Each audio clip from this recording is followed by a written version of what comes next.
नमस्ते, welcome to this in depth and deeply detailed explanation. आज का ये एक्सप्लेनर आई एम हियर द्वारा प्रेजेंट किया गया है और आज हम एक ऐसी मास्टर क्लास पर बात करने वाले हैं जो सच में लाइफ चेंजिंग हो सकती है, the power of not reacting. ये सिर्फ एक कॉन्सेप्ट नहीं है, बल्कि हमारी पूरी लाइफ को रीसेट करने का एक कमाल का तरीका है। तो चलिए बिना किसी देरी के शुरू करते हैं। सबसे पहले एक बहुत ही डीप सवाल पर सोचते हैं। हमारी खुशियों का रिमोट कंट्रोल आखिर किसके हाथ में है? क्या हम सच में अपने माइंड के बॉस खुद हैं, या फिर जाने अनजाने में हमने अपना रिमोट कंट्रोल सड़क पर चलते किसी अनजान इंसान, ऑफिस के किसी कॉलीग या इंटरनेट पर कमेंट करने वाले किसी रैंडम शख्स को दे दिया है? सोच कर देखिए, किसी ने कुछ कड़वा कहा और एक सेकंड में हमारा मूड खराब। ये रिमोट कंट्रोल वापस कैसे लेना है, आज हम इसी पर फोकस करेंगे। आज के इस एक्सप्लेनर में हम 6 मेन पॉइंट से गुजरेंगे। अपना रिमोट कंट्रोल वापस लेना, साइलेंस की पावर, इमोशनल ट्रिगर्स को मास्टर करना, डिटैचमेंट का रेनकोट, ग्रेस के साथ रिस्पॉन्ड करना और फाइनली एक क्वाइट विनर बनना। एक इमोशनली एग्जॉस्टेड विक्टिम से एक ग्राउंडेड साइलेंट वॉरियर बनने का ये सफ़र बहुत इंटरेस्टिंग होने वाला है। तो आते हैं अपने पहले पॉइंट पर, टेकिंग बैक द रिमोट। कई बार हमें लगता है ना कि हर बात पर सफाई देना, हर बहस जीतना या हर ताने का तुरंत जवाब देना हमारी ड्यूटी है। लेकिन सच तो ये है कि दुनिया की हर बात पर बिना सोचे समझे रिएक्ट करना हमें अंदर से पूरी तरह थका देता है, हमारी एनर्जी ड्रेन हो जाती है। इसके एग्जैक्टली ऑपोजिट है नॉन रिएक्शन का लाइफस्टाइल। जब हम बेकार के झगड़ों में पड़ने से बचते हैं तो हम अपनी प्रेशियस इनर एनर्जी को बचा कर रखते हैं।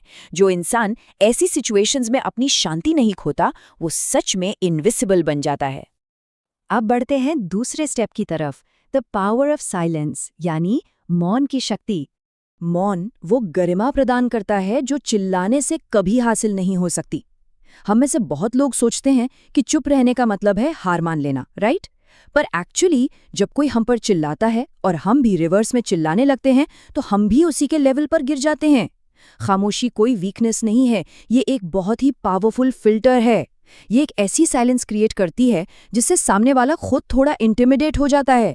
उन्हें समझ ही नहीं आता कि हमारे दिमाग में चल क्या रहा है, और यही चुप रहना उन्हें और ज्यादा ध्यान से सुनने पर मजबूर कर देता है।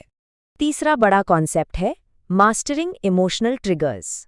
बाहरी दुनिया का काम ही है हमारे पुराने घावों या ट्रिगर्स को खुरचना। कोई हमें हमारी पास्ट मिस्टेक याद दिलाता है और बूम, हम तुरंत ब्लास्ट हो जाते हैं। इन ट्रिगर्स को मास्टर करने का सबसे बेस्ट टूल है द विटनेस मोड। मतलब अपनी लाइफ के ड्रामा में एक एक्टर होने के साथ साथ एक स्पेक्टेटर यानी दर्शक बन जाना। जब हम विटनेस मोड में आते हैं तो हम लिटरली अपने खुद के माइंड को रिएक्ट करने के लिए तड़पते हुए देख सकते हैं और फिर बस एक स्माइल के साथ उस अर्ज को जाने देते हैं। इसे प्रैक्टिस करने के 3 सिंपल स्टेप्स हैं। पहला, उस ट्रिगर को आते हुए फील करना। दूसरा, एक पॉज लेना, उस ठहराव को क्लेम करना। और तीसरा, अपने रिएक्शन को भूखा मार देना। असली जीत उसी 1 सेकंड के ठहराव में होती है। किसी का अपमान सुनने और उस पर रिएक्ट करने के बीच का जो 1 सेकंड है ना, अगर हमने उस पल को कंट्रोल कर लिया तो हमने अपनी जिंदगी की बहुत बड़ी एनर्जी बचा ली। चलिए आते हैं चौथे पॉइंट पर, द रेनकोट ऑफ डिटैचमेंट। एक सिचुएशन इमेजिन करिए, हम एक बहुत ऊंचे पहाड़ पर चढ़ाई कर रहे हैं और हमारी पीठ पर पत्थरों से भरा एक भारी बैकपैक है। ये पत्थर क्या है? ये दूसरों के ओपिनियंस, उनका गुस्सा और उनके जजमेंट्स हैं। अगर हम इन भारी पत्थरों को ढोते रहेंगे तो क्या जिंदगी की चढ़ाई कभी पूरी कर पाएंगे? बिल्कुल नहीं। हमारे माइंड को इस फालतू के बोझ से बचाने के लिए ही इमोशनल डिटैचमेंट काम आता है। इसका मतलब पत्थर दिल होना नहीं है, बस अपने आप को प्रोटेक्ट करना है। ये डिटैचमेंट बिल्कुल एक रेनकोट की तरह काम करता है। सोचिए, बाहर तेज बारिश हो रही है, एक अच्छा रेनकोट हमें पूरी तरह ड्राई रखता है ना? ठीक उसी तरह इमोशनल डिटैचमेंट हमें बाहरी दुनिया के कड़वे जजमेंट्स और टॉक्सिक बिहेवियर के तूफान के बीच बिल्कुल सेफ रखता है। ये नेगेटिव बातों को हमारे माइंड के अंदर पेनिट्रेट ही नहीं होने देता।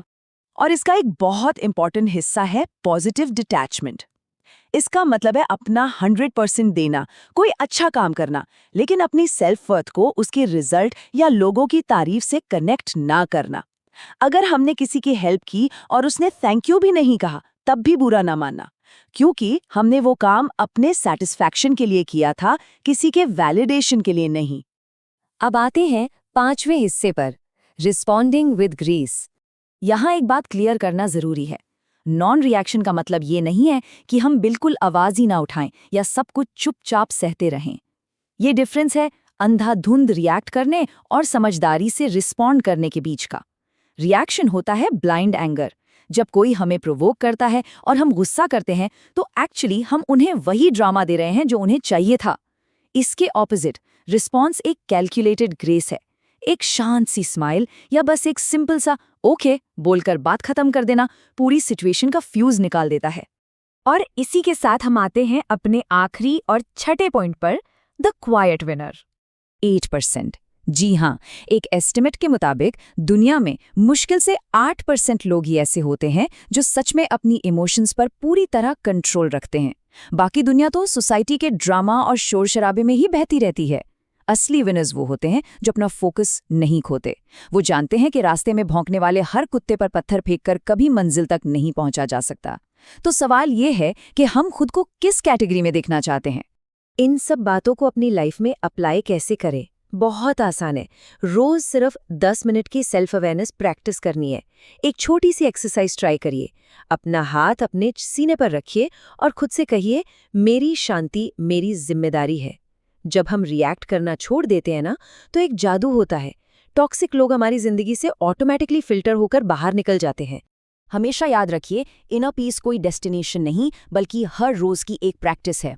हमें हर दिन इस पावर को चूज करना होता है। मैं उम्मीद करती हूँ ये in depth and deeply detailed explanation आप सभी के लिए हेल्पफुल रही होगी। For more self growth videos follow us and join our community.